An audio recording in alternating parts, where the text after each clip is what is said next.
Welcome to Wild Weekly, the show that takes you behind the wildlife headlines to understand what they mean and, most importantly, what you can do about it. In today's special episode, we'll be looking back at the last wild year. We'll be covering fires, the species at risk of extinction, and those making a comeback. But first, a look at the top headlines from 2019 with the help of the Comedy Wildlife Photography Awards. The UK and EU continued Brexit negotiations. The Frozen franchise returned to the big screen. We had our first real look at a black hole. And 18.4 million viewers tuned in to the final episode of Game of Thrones. Welcome to Wild Weekly.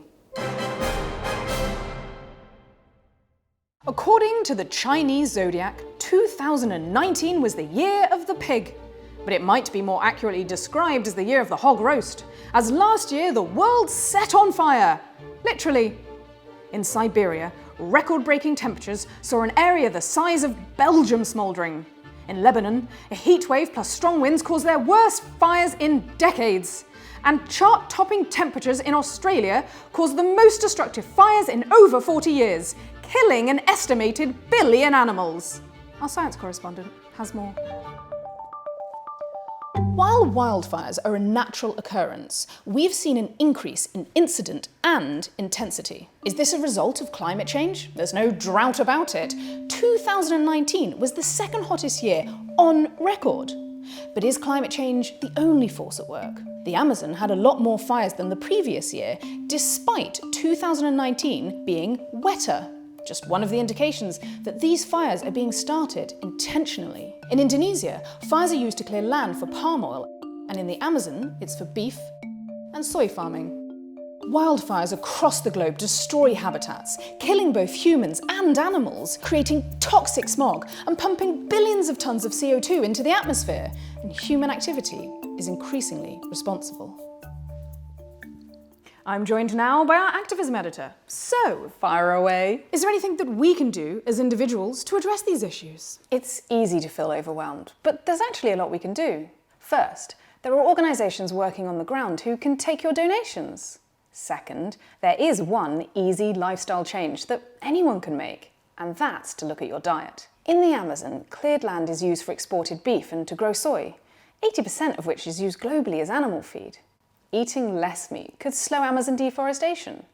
It would also, as a UN report confirmed in August, use less land, feed more people, and dramatically reduce carbon emissions. But don't get too smug, vegans.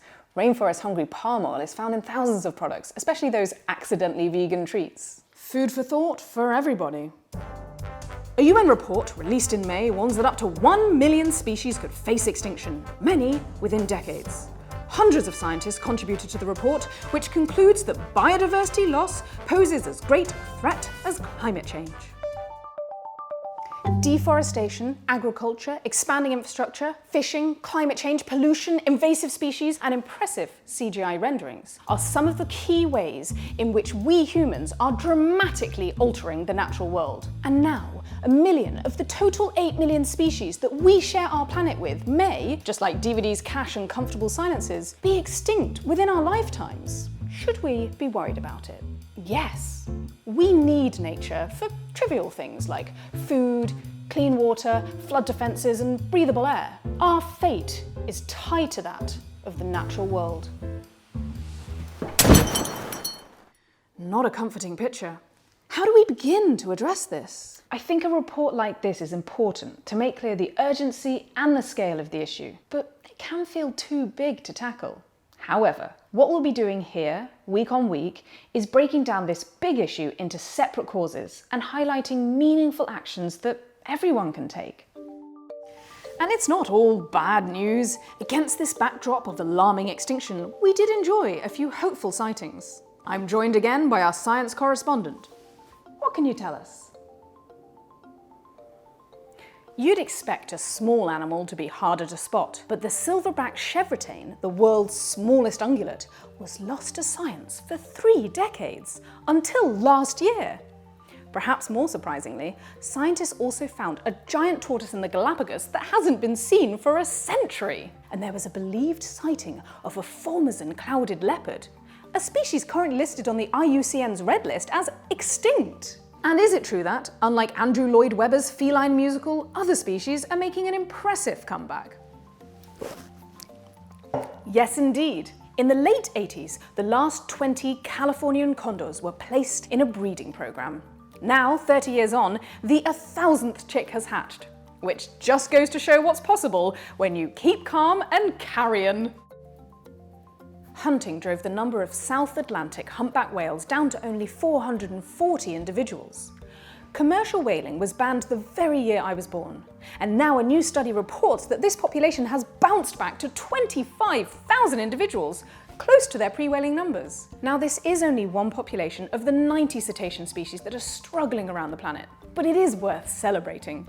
Not least because in November, an IMF report calculated that a single whale has the same potential to lock away carbon as thousands of trees. So seems they're over the hump now. Yeah, Probably all that humping they've been doing. No need to get the hump. I'm joined again by our activism editor. So, how can we ensure more success stories this year? much of this is the result of concentrated conservation work, and there's lots of organisations that need your support. However, as with the humpback whales, we've also seen populations bounce back simply by removing the pressures put on them.